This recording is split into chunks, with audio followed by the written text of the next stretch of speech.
दोस्तों, क्या प्रशांत किशोर कांग्रेस में शामिल होने वाले हैं? क्या प्रशांत किशोर कांग्रेस के लिए रणनीति बनाने वाले हैं? ये सवाल किस लिए उठ रहे हैं, ये आपको खबर देखकर ही पता चल जाएगा। खबर देखिए, लिखा है, क्या कांग्रेस से हाथ मिलाएंगे प्रशांत किशोर? दिल्ली में प्रियंका गांधी से 2 घंटे तक गुपचुप मुलाकात। एक और खबर में लिखा है, बिहार में बंटाधार के बाद प्रियंका गांधी के द्वार क्यों पहुंचे प्रशांत किशोर? गुपचुप मुलाकात में क्या हुई है बात? अब इन खबरों के बाहर आते ही सवाल उठने लगे हैं कि आखिर प्रशांत किशोर अचानक 2 घंटे तक प्रियंका गांधी से क्या बातचीत करते हैं। बिहार का चुनाव बीत चुका है, 1 महीने हो चुके हैं। 1 महीने बाद अचानक से प्रशांत किशोर सुर्खियों में आते हैं, और वो भी इस बात को लेकर कि उनकी मुलाकात प्रियंका गांधी से हुई है। अब सवाल ये उठ रहे हैं कि प्रियंका गांधी से इस मुलाकात की वजह क्या है? क्या प्रशांत किशोर कोई नई रणनीतिक बयान लिखने वाले हैं? क्या बिहार की राजनीति में कुछ बदलाव करने वाले हैं? क्या उत्तर प्रदेश में जो आने वाला चुनाव है उसमें कुछ अलग करने वाले हैं? चल क्या रहा है, सारी बात बताएंगे, और आखिर बातचीत क्या हुई है, उसको लेकर क्या खबरें सामने आई है, ये भी आपको बताएंगे। दरअसल दिल्ली में जब राहुल गांधी की रैली होने वाली थी, उससे कुछ वक्त पहले एक रिपोर्ट सामने आती है जिसमें कहा जाता है कि प्रियंका गांधी और प्रशांत किशोर के बीच में मुलाकात हुई है और करीब 2 घंटे तक बातचीत हुई है। अब बातचीत को लेकर अलग अलग तमाम खबरें हैं, एक एक करके सारी खबरों पर बात करेंगे।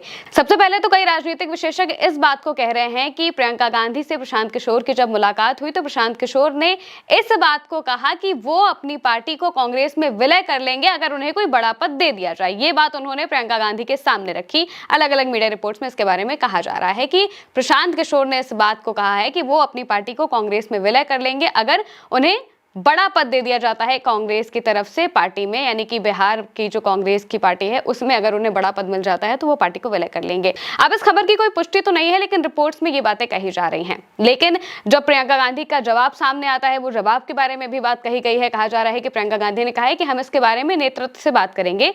दरअसल प्रशांत किशोर और गांधी परिवार का बहुत पुराना रिश्ता है, कांग्रेस का और प्रशांत किशोर का बहुत पुराना रिश्ता है। 2022 में भी प्रशांत किशोर कांग्रेस में शामिल होने वाले थे, लेकिन एंड मोमेंट पर सब कुछ बिगड़ जाता है।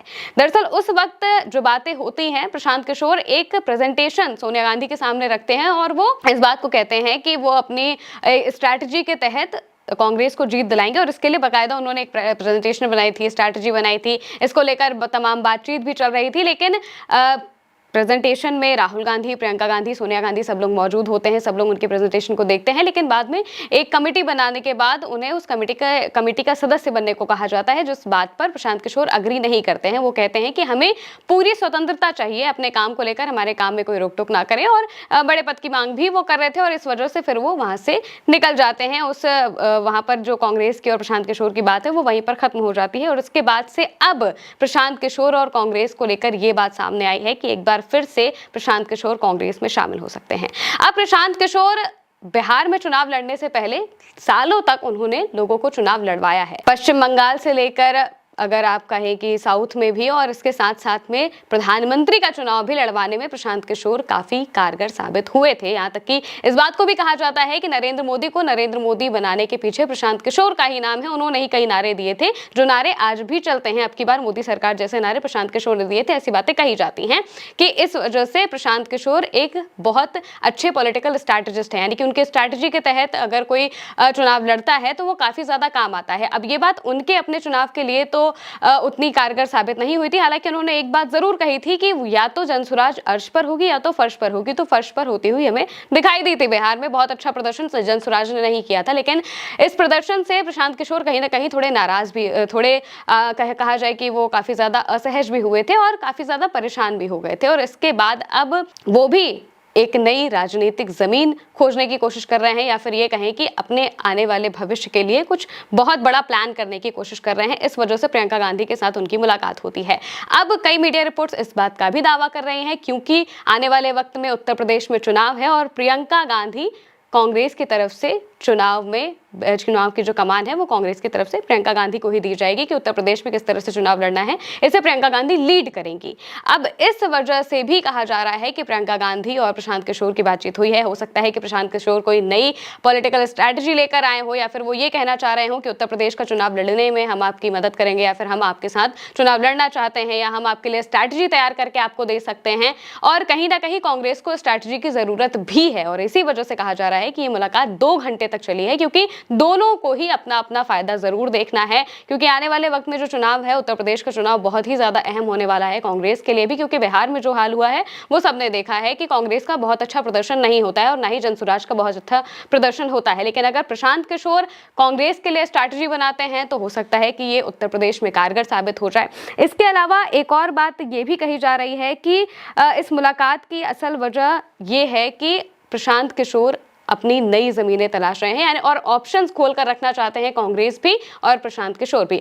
एक और बात दोनों के साथ आने की ये भी है कि दोनों के मुद्दे कई तौर पर मैच करते हैं। बिहार में भले ही प्रशांत किशोर दोनों गठबंधन से लड़ रहे थे, महागठबंधन के खिलाफ भी वो बातें कर रहे थे और बीजेपी के खिलाफ भी वो बातें कर रहे थे, लेकिन कई सारे मुद्दों पर वो कांग्रेस के साथ दिखाई दे रहे थे। साथ का मतलब ये है कि जो मुद्दे कांग्रेस उठा रही थी वही मुद्दे प्रशांत किशोर भी उठाते हुए दिखाई दे रहे थे, चाहे वो एसआईआर का मुद्दा हो, चाहे वो महिलाओं को 10,000 रुपए देने की बात हो, या फिर और भी जो जुमले बिहार में चलाए गए थे उनके हम बात कर लेते हैं। तो वहां पर भी प्रशांत किशोर उसी तरीके से कटाक्ष करते हुए बीजेपी पर दिखाई दे रहे थे जिस तरीके से कांग्रेस कटाक्ष करते हुए या राहुल गांधी, प्रियंका गांधी कटाक्ष करते हुए दिखाई दे रहे थे। यानी कि कई मुद्दों पर उनके जो विचार है वो पूरी तरह से मैच हो रहे थे और इससे लग रहा था कि हाँ, प्रशांत किशोर कहीं ना कहीं कांग्रेस में हो सकता है कि आ सकते हैं, क्योंकि जिस तरह से खबर सामने आ रही है कि 2 घंटे तक बातचीत हुई है, मुलाकात हुई है, इस मुलाकात का कोई बहुत अच्छा आउटकम फिलहाल दिखाई नहीं दे रहा है, क्योंकि दोनों ही पार्टियों ने अभी इन सब चीजों से